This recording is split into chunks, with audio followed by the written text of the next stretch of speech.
5월 30일 월요일입니다. 사무엘상 14장 36절로 52절 말씀. 사울이 이르되 우리가 밤에 블레셋 사람들을 추격하여 동틀 때까지 그들 중에서 탈취하고 한 사람도 남기지 말자. 무리가 이르되 왕의 생각에 좋은 대로 하소서 할 때에 제사장이 이르되 이리로 와서 하나님께로 나아가사이다 하매 사울이 하나님께 묻자오되 내가 블레셋 사람들을 추격하리이까 주께서 그들을 이스라엘의 손에 넘기시겠나이까 하되 그날에 대답하지 아니하시는지라. 사울이 이르되 너희 군대의 지휘관들아 다 이리로 오라. 오늘 이 죄가 누구에게 있나 알아보자. 이스라엘을 구원하신 여호와께서 살아계심을 두고 맹세하노니 내 아들 요나단에게 있다 할지라도 반드시 죽으리라 하되 모든 백성 중 한 사람도 대답하지 아니하매 이에 그가 온 이스라엘에게 이르되 너희는 저쪽에 있으라. 나와 내 아들 요나단은 이쪽에 있으리라. 백성이 사울에게 말하되 왕의 생각에 좋은 대로 하소서 하니라. 이에 사울이 이스라엘이 하나님 여호와께 아뢰되 원하건대 실상을 보이소서 하였더니 요나단과 사울이 뽑히고 백성은 면한지라. 사울이 이르되 나와 내 아들 요나단 사이에 뽑으라 하였더니 요나단이 뽑히니라. 사울이 요나단에게 이르되 네가 행한 것을 내게 말하라. 요나단이 말하되 이르되 내가 다만 내 손에 가진 지팡이 끝으로 꿀을 조금 맛보았을 뿐이오나 내가 죽을 수밖에 없나이다.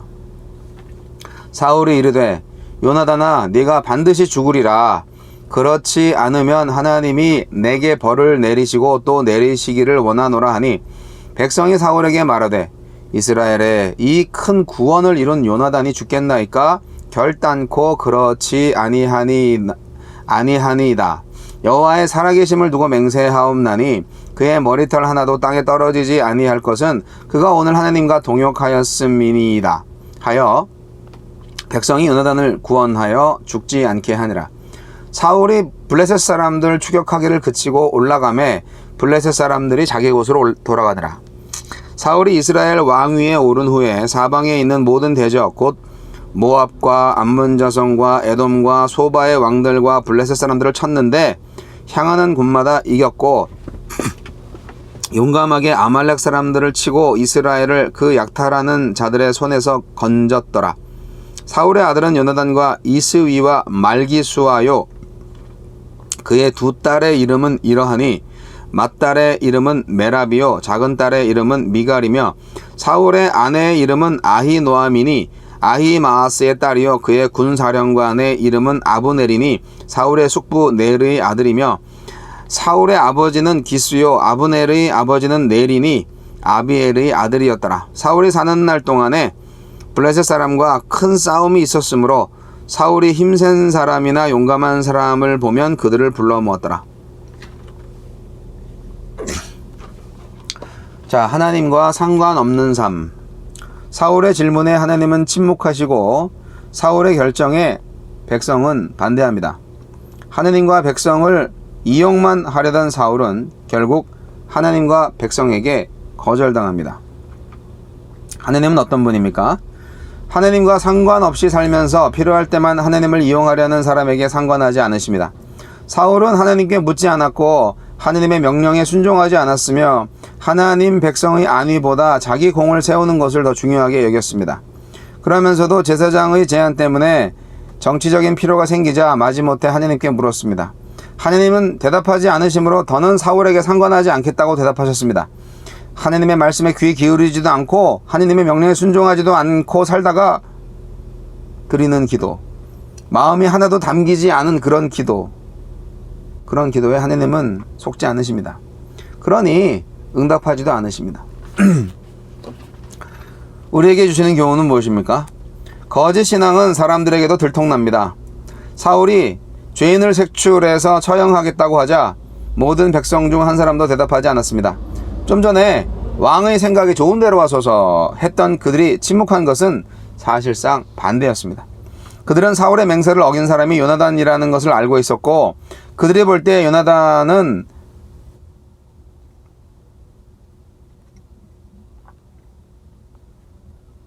죄인이 아니라 하느님과 동역하여 이스라엘을 승리로 이끈 영웅이었기 때문입니다.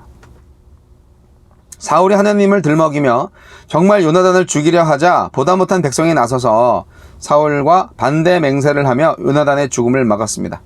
사울은 백성에게도 거절당했습니다. 신앙의 껍데기만으로 사람들을 속이고 통제할 수 있다는 생각은 오산입니다. 머저나 실체가 탄로가 납니다. 하느님과 상관없이 사는 사람도요, 겉으로는 아무런 문제가 없어 보일 수 있습니다. 사울은 왕으로서 이스라엘을 위협하는 주변 국가들과의 전쟁에서 승리했으며 약탈하는 자들에게서 백성들을 지켜냈습니다. 또한 가정을 이루어 자식을 낳았으며 체계적인 군대를 조직해서 전쟁을 대비했습니다. 그러나 이 기록에서 하나님을 찾을 수 없습니다. 다윗이 어디로 가든지 여호와께서 이기게 하셨더라는 사무엘하 8장 14절 말씀, 그런 기록과는 사뭇 다릅니다. 사울은 이스라엘을 강한 나라로 만들었지만 하나님과는 상관없이 살았습니다. 일이 잘 풀리는가가 아니라 하나님과 동행하는가를 기준으로 삼아야 우리의 삶을 제대로 평가할 수 있습니다. 주여, 껍데기 신앙에서 벗어나 온 존재와 모든 삶으로 하느님을 경외하게 하소서. 아휴.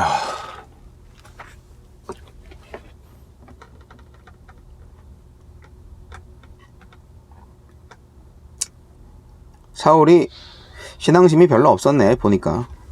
그죠? 에휴.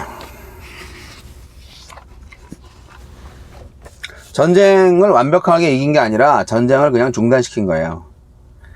블레셋을 진멸할 결정적인 순간이 찾아왔을 때 밤중에 공격을 다시 시작을 해서 아침에 빛이 있기까지 계속 공격을 해가지고 완전히 박살, 진멸을 하자, 그렇게 하려고 했죠. 그래서 백성들한테 그렇게 얘기를 했더니, 백성들이 왕이 알아서 하셔. 그렇게 말씀하신 것 같기도 하고.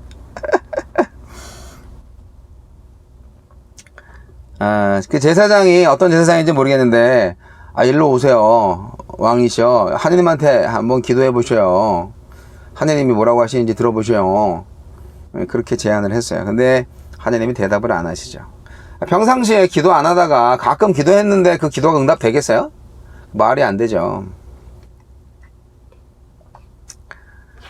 여하튼 사울은 전쟁을 끝냅니다. 일시적으로. 블레셋을 계속 추격해도 좋겠습니까? 라는 그 기도에 응답하지 아니하시는 하나님을 경험하는 사울. 왜 하나님이 침묵하셨을까? 성경은 거기에 대한 답변을 구체적으로 말해주진 않지만 우리는 그냥 알게 되죠. 사울이 지금 하나님께 대한 그 경외심이 전혀 없잖아요. 그냥 하나님을 이용하고 싶고 하나님한테 확인만 받고 싶어 하는 거 아니에요. 나 잘하죠? 예. 그거를 확인 받으려고 하는 것밖에 더 이상 그게 아니잖아요.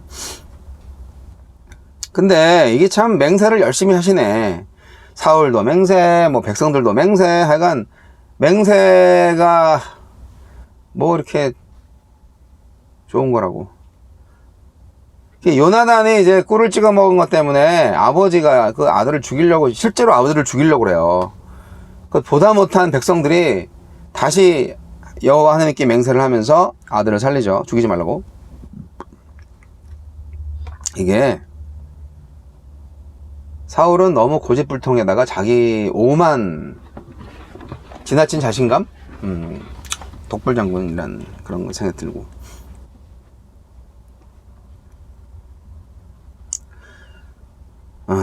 모르겠어요. 사울은 일중심적인 사람이에요. 일이 완벽하게 돌아가야 돼요. 그 자식도 안중에 없어요. 일만 잘 되면 돼요. 아들을 죽이려고 하는, 그러면서 자기 신앙심 정말 없으면서 하나님한테서 죽임을 당할 것이다. 내가 너를 안 죽이면. 하나님은 전혀 그런 생각 안 하고 있는데 혼자서 그렇게 생각하고 있는 거죠. 왜 그래 도대체? 이게 참 하나님을 믿는 척하는 사람들의 오만, 방자, 불손, 교만, 위선, 그런 모습입니다. 제일 신앙 좋은 척하는 사람들. 하나님은 침묵하고 계세요. 이런 사람들한테. 이런 분들한테 말리면 안 됩니다. 말리지 마십시오.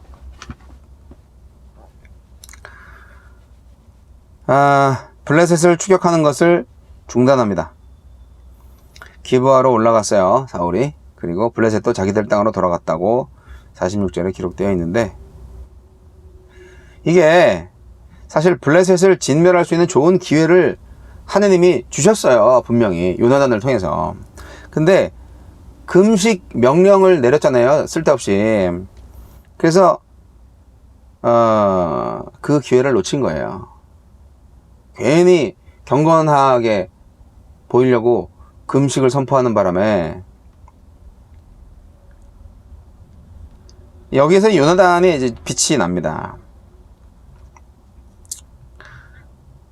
요나단은 블레셋을 홀로 기습 공격하는 용맹을 떨쳤어요. 자기 부하 청년하고 같이 두 명이서 가갖고 그냥 막. 그리고 음식을 먹었어야 된다고. 음식을 먹으니까 이게 눈이 밝아지잖아. 꿀을 조금 찍어 먹으면 되던 내 눈이 밝아지잖아. 음식을 먹었으면 우리 다 이길 수 있었어. 그런 통찰력이 있었던 거예요. 하지만 뭐 어떻게 해요? 네, 아버지인데. 그래서 아버지가 뭐 죽이려고 하니까 뭐 저희가 죽어야죠. 이 엄청난 효심. 요나단 같은 사람이 없는 것 같아요. 사울은 요나단의 반도 못 따라갑니다. 사울은 법궤를 가져오라고 명령을 했지만 결국 하나님의 뜻을 묻지 못하고 말았어요. 조급했기 때문에. 그리고 어리석은 판단으로 쓸데없는 금식령을 내려서 블레셋을 진멸할 수 있는 좋은 기회를 놓쳤습니다. 아주 어리석은 사람이에요. 그리고 왕이 말한 거니까 지켜야 돼 하면서 그 왕의 명예를 위해서 아들을 죽이려고 하는 아주 완고하고 무정한 태도를 가진 고집불통. 이 인간을 어떻게 해야 되죠? 네.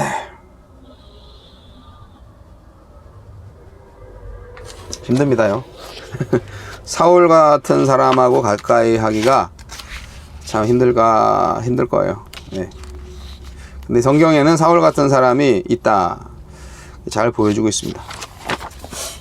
저는 사울 같은 사람 무지 많이 봅니다. 네. 그냥 종교적으로 똘똘 뭉쳐가지고. 여러분, 하나님의 뜻과 나의 내면의 목소리를 어떻게 구분할 수가 있어요? 하나님의 목소리도 내 내면 속에서 막 들리는 경우가 많잖아요. 여러분, 하나님을 경외하는 마음이 있는지 먼저 자신을 살펴야 됩니다. 공평과 정의, 자비심이 있는지 그거를 잘 살펴야 됩니다. 이런 게 없을 때는 하나님의 뜻을 알 수가 없어요. 이런 게 없이 하나님의 뜻을 물어보고 막 중대 결정을 한다. 공평과 정의와 자비심이 없는 상태에서 뭔가를 결정한다. 그러면 주변 사람조차 가차없이 희생시키는 그런 무지막지한 무식한 리더십이 발휘된다는 것을 오늘 사울의 이야기를 통해서 알 수가 있습니다. 하나님은 공평하신 분이고 하나님은 정의로우신 분이고 하나님은 자비로우신 분입니다. 우리가 일상생활 가운데에서도 많은 결정들을 하죠. 삶을 살면서 중대 결정을 할 때가 있어요. 근데 그때 하나님의 음성을 듣기를 원합니다. 하나님의 음성을 듣지 못하면 오판을 하게 되고 그 결과는 상상할 수 없는 가공할 만한 파괴력을 지닌 결과로 다가옵니다. 사울이 쌓은 제단은요, 완성을 보지 못한 불완전한 제단이에요. 그 제단이 불완전하다는 그 증거가 뭐냐? 하느님이 침묵하셨다는 거예요. 사울도 믿는 척해요. 제단도 쌓고 기도도 하고 맹세도 하네, 맹세도. 그런데 사울은 하느님의 음성을 듣지 못합니다. 얼마나 불행한 인생이에요. 그 자기의 뜻과 생각을 하느님의 뜻으로 막 몰아쳐요. 왕이라는 권력이 뭐길래. 그래서 권력을 가진 자는 조심하셔야 됩니다. 정말 하나님의 결정을 따르고 있는지, 하나님의 음성을 듣는 사람이 되고 있는지 잘 살피셔야 됩니다. 하나님의 음성을 들으시면서 순간순간 늘 항상 하나님과 함께 하시는 여러분 되시기 바랍니다. 네. 오늘도 무사히, 오늘도 주님과 함께